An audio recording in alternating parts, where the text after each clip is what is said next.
Welcome to it, guys. Week 8 Daily Advance Madden. There's 4 feet of snow on the ground. So the Vikings used their bye week for shoveling. Let's get to all the action. Big contest in Jacksonville. It's going to be the Bears get Moss playmaker up the sideline. And enough speed, nobody's going to catch Christian Kirk.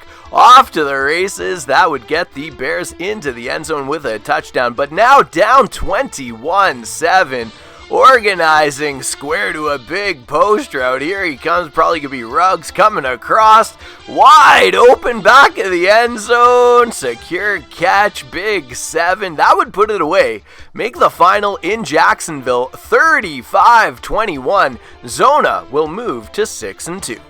Over in San Francisco, the rain's coming down hard, but it's not going to affect the Niners here. My goodness, what kind of cleats is this man wearing?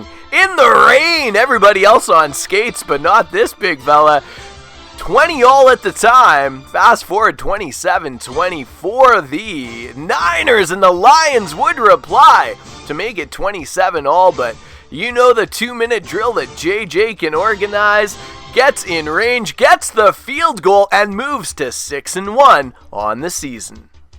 If the Falcons could get a season sweep, that would be quite the statement by Matt Cole, but Troy Pride Jr., aka Martin's user, not gonna let it happen on this day. Just a phenomenal effort by Martin and the Panthers. 50-21 final. Both squads will move, 5-2 and 6-2. That's gonna be a race down the stretch.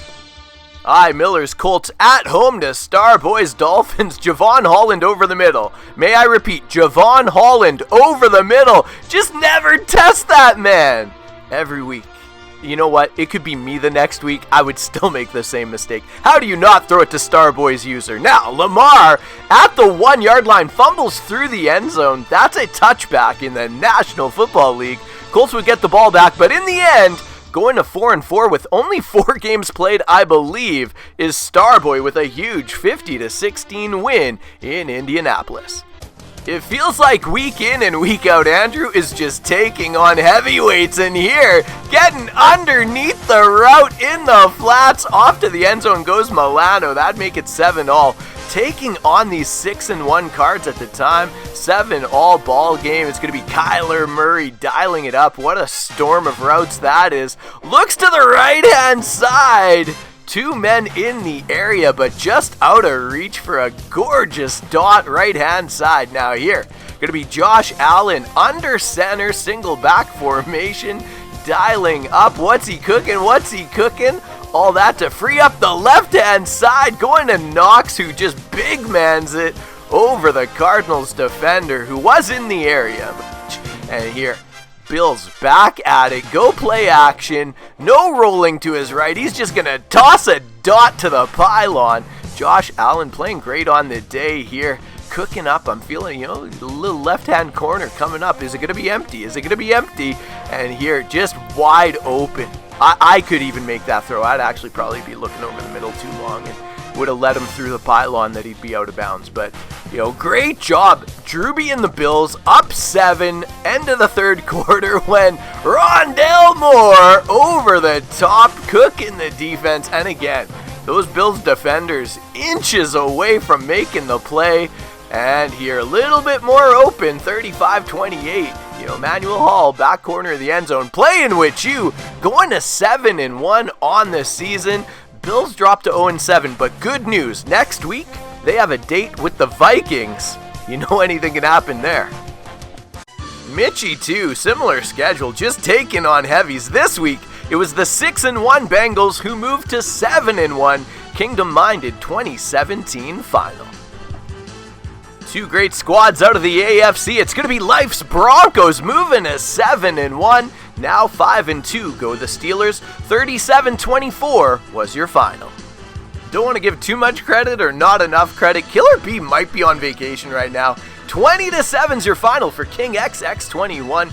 Obviously, everyone needing wins in the NFC West. Speaking of needing wins in a very balanced NFC East, always a crazy fight. Go 3-5, the Philadelphia Eagles picking up the 34-26 win versus Baltimore. Everyone wishing Eddie Flo's PS5 a speedy recovery. It's in the shop getting fixed, so Keese and his Giants pick up the 4th win, going to 5-3 on the season. Thou giveth, thou taketh away. Javon giving out force wins at the start of the season while in protocol. Now getting a force win here in the holiday season. 24-14 your final for the Cowboys, who moved to 3-5 on the season. Grand Marquis and the Chiefs getting numbers in this one. 49-14 win in Vegas.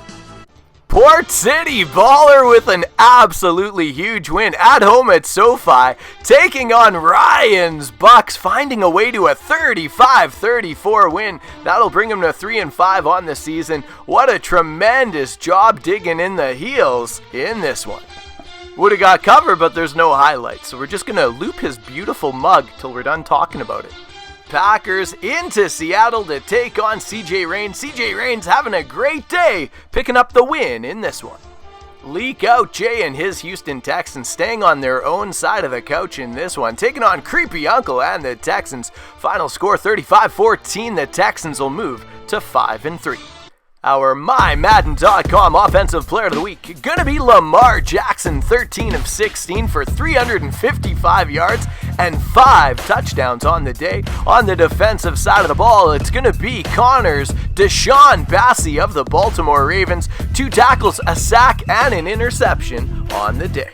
There you have it, guys. That's our look at Week 8, and I will see you tomorrow with Week 9.